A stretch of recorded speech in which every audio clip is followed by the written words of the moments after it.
So I recently did a couple of QHHT sessions where the clients, it was 2 sessions, and both of the clients had kind of similar overarching themes of trusting and accepting. So trusting people, trusting intuition, trusting God, trusting that things are working out, accepting what is, forgiveness, compassion, all those things. So it did not come as a surprise to me when one of these clients followed up after their session and asked me the following question. How do I know to trust what my higher self says? I listen to the recording, I hear this guidance, I hear these words. How do I know I can trust my higher self? And I had never actually received that question before, so I wasn't really sure how to answer it at first. And I reflected back to this person's session because one of the themes from the session was trusting and accepting. We didn't talk a lot about intuition, although that's part of this. But we did talk about control, wanting to control outcomes, not being able to accept what is, whether it's a person, a relationship, a situation, whatever. We talked a lot about acceptance, which underneath that was control. And there was some judgment sprinkled in there as well. So trust and acceptance made sense for this person. So I kind of had to take myself back to the session and be like, all right, these are the themes coming out of this session. Now this question makes a lot of sense, because if this person is used to trying to orchestrate and control and, have everything be just so, then trust could naturally be an issue.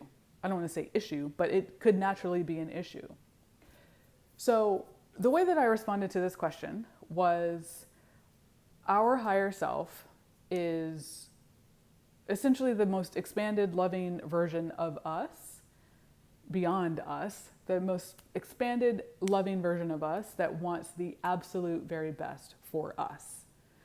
So it's not limited by the bounds of the conscious brain. It's not limited by the ego. It's not limited by, the humanness. It is all of us. So if it has access to more than our human brain can access, and it's not limited to, whatever is limited in here, then it can access so much more information, so much more energy frequency, and it can tell us information, it can provide insight into things from a more broad but more helpful perspective.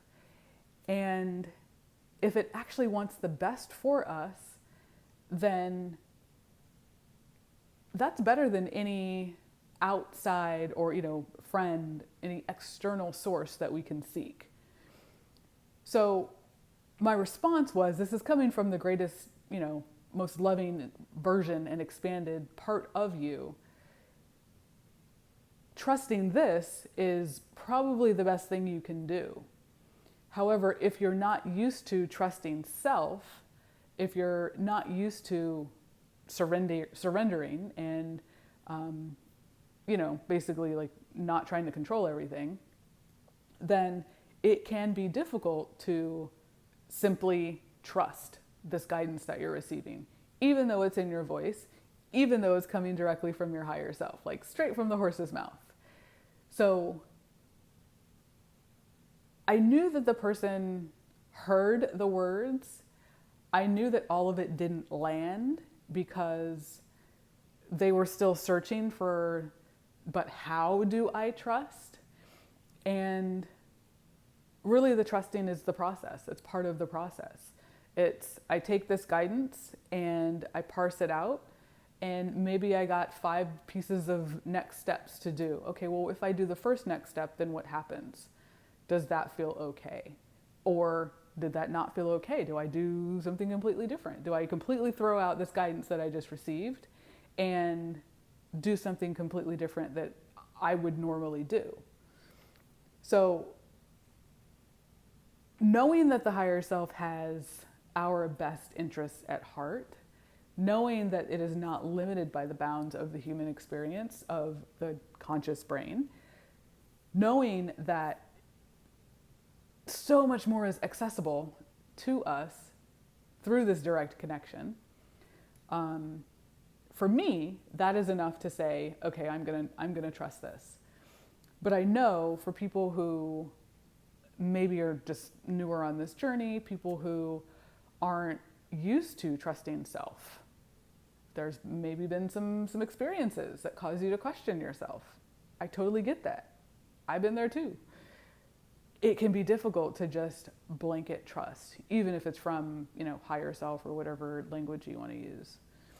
So I just thought it was really interesting, this question of how do I know I can trust this guidance from my higher self? Because,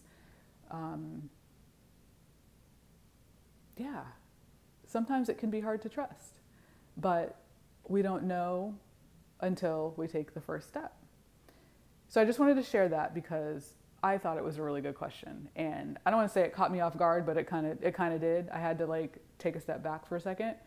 But it's just a reminder that trusting is a journey and it comes bit by bit. And the more we're willing to just take a step, the easier it gets. So I hope that was helpful.